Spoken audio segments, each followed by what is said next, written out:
अस्सलाम वालेकुम। सबसे ज़्यादा पूछा जाने वाला सवाल कि शादी की रात को मुबाशरत कैसे करें। बहुत सारे बच्चे और बच्चियां इस हवाले से बहुत ज़्यादा कंफ्यूज रहते हैं कि इस रात को कैसे एक दूसरे के करीब आया जाए।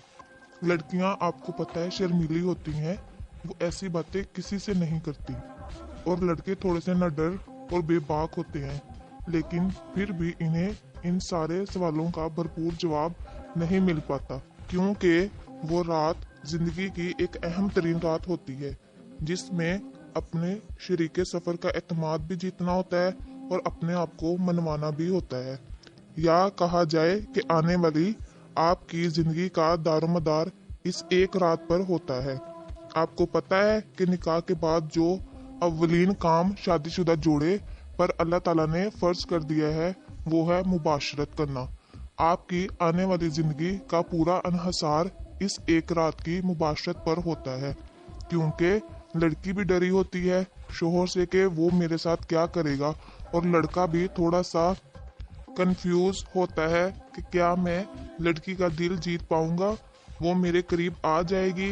तो ये सब बातें होती हैं। अगर कुछ बातों का ख्याल रखा जाए तो इस रात को अहम रात और मोहब्बत भरी रात बनाया जा सकता है, ताकि एक दूसरे के लिए अपनायत पैदा हो। तो शादीशुदा या जो शादी करने जा रहे हैं दुल्हा दुल्हन के लिए जरूरी है कि अपनी शर्मगाह के बाल साफ कर लें। फिर जब रुखसती के बाद दुल्हा कमरे में दाखिल हो तो दरवाजे को अच्छी तरह से लॉक कर ले, और ख्याल रखे कि कमरे के अंदर कोई ऐसी जगह तो नहीं जहां बाहर की तरफ से अंदर की तरफ झांका जा सके या बेपर्दगी हो, क्योंकि अगर ऐसी कोई बात होती है तो दुल्हन इस बात को बहुत ज्यादा माइंड करती है। तो दूल्हा इस बात का ख्याल रखे, फिर दुल्हन को सलाम करे, इसके पास बैठे, दाएं हाथ से इसके बाल पकड़ के ये दुआ पढ़े। दुआ पढ़ने के बाद अपनी बीवी को मुंह दिखाई का एक अच्छा सा तोहफा दे। याद रखें, मुंह दिखाई का तोहफा जो है इसके लिए दुल्हन के दिल में अलग ही अरमान होता है, तो इसको एक अच्छा सा तोहफा दें, इसकी खूब तारीफ करें, इससे प्यार भरी बातें करें, इसकी तालीम के बारे में, इसकी हॉबी के बारे में, इसके खानदान के बारे में बातें करें, ताकि इसका आपसे दिल लग जाए। फिर आहिस्ता आहिस्ता इसके मजीद करीब आना शुरू हो जाए। इसके माथे पर बोसा करें, हाथों को अपने हाथों में लें और आहिस्ता आहिस्ता इसके जिस्म के तमाम हिस्सों को छूते जाएं कि औरत के जिस्म में भी कुछ सनसनी पैदा हो जाए। जब आपको लगे कि इसके जिस्म में भी कोई सनसनी सी पैदा हो गई है तो फिर अपने आप को और इसे बेलिबास कर दें और कमरे की लाइट बंद कर दें। मर्द को चाहिए कि औरत की दोनों टांगे अपने कंधे पर रखें और मुबाशरत के लिए जैसा कि पहली रात है तो कोई तेल या जेल का इस्तेमाल करें, ताकि इंटरकोर्स में आसानी हो, दाखिल होने में आसानी हो। तो अपने अजू पर वो लगाएं और आहिस्ता आहिस्ता करके अपनी बीवी की शर्मगाह में दाखिल करें।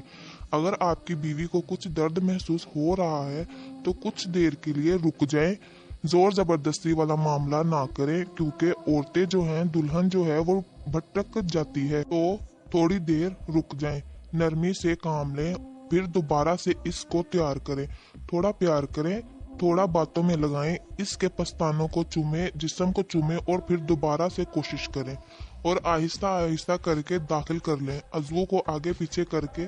जब मनी खारिज करने का वक्त हो जाए तो अंदर में अखराज कर लें और इसके बाद कुछ देर ठहर के एक दूसरे की शर्मगाह को अलग कर लें।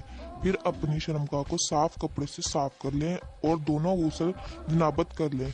अगर दोबारा हम बिस्तरी का इरादा है तो अपने खास अज़ू को धोने के बाद वजू का एहतमाम कर लें। एक रात में एक से जायद मरतबा भी हम बिस्तरी की जा सकती है, क्योंकि वो कोई मसला नहीं है। ये ख्याल के शादी की एक रात को 3 बार हम बिस्तरी कर लेगा शोहर या 4 बार करेगा, ऐसा कुछ नहीं है। शोहर की रजा हुई तो या दोनों मियाँ बीवी की रजा हुई तो एक बार भी, अगर दोनों की रजा हुई तो एक से जायद बार भी कर सकते हैं, क्योंकि आपकी औरत होनी है। आप जैसे चाहें इस रात को लुत्फ हासिल कर सकते हैं। अगर बीवी को पेन है तो इस रात ख्याल कर लें, क्योंकि आने वाली ज़िंदगी फिर अच्छी गुजरेगी। उम्मीद करती हूँ कि आपको इस वीडियो से बहुत इन्फॉर्मेशन मिली होगी।